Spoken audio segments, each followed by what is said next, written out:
Hello student, बहुत time से मैं बॉटनी वाला चैनल पे कोई भी वीडियोज अपलोड नहीं कर पा रही थी क्योंकि मैं अपनी लैब में थोड़ी सी बिजी थी। क्योंकि हमारा जो प्रोजेक्ट है उसका फाइनल सबमिशन चल रहा था। अगर हमें सबमिशन नहीं करेंगे तो आप लोग जानते हो किसी भी काम का कोई पैसा नहीं मिलता।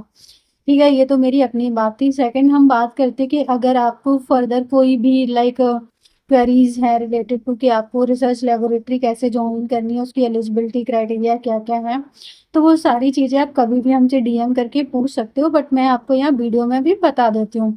अगर आपने मास्टर्स किसी भी फील्ड से किया हो, आपका अपना अपना फील्ड होता है रिसर्च का, ये तो सभी को ही पता होगा।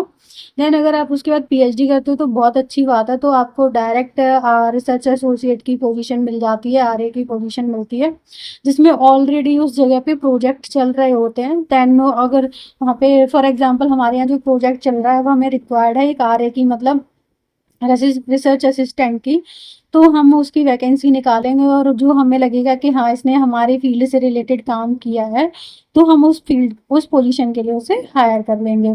तो इस तरीके से रहता है उसमें। ऐसा कोई वो चीज़ नहीं है कि आप कैसे अप्लाई करेंगे, कुछ ऐसा है नहीं।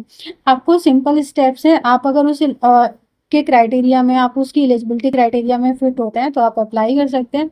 डिपेंड करता है आपके इंटरव्यू पे और आपकी नॉलेज पे कि आपने उससे रिलेटेड काम किया भी है या नहीं है। जस्ट रिज्यूमे में मेंशन है और आपको चीज़ें नहीं पता है, तो आपको इन सभी चीज़ों का बहुत ध्यान रखना होता है कि आपका जो भी टॉपिक है वो आपके सब्जेक्ट रिलेटेड होना चाहिए, आपके कोर्स से रिलेटेड होना चाहिए।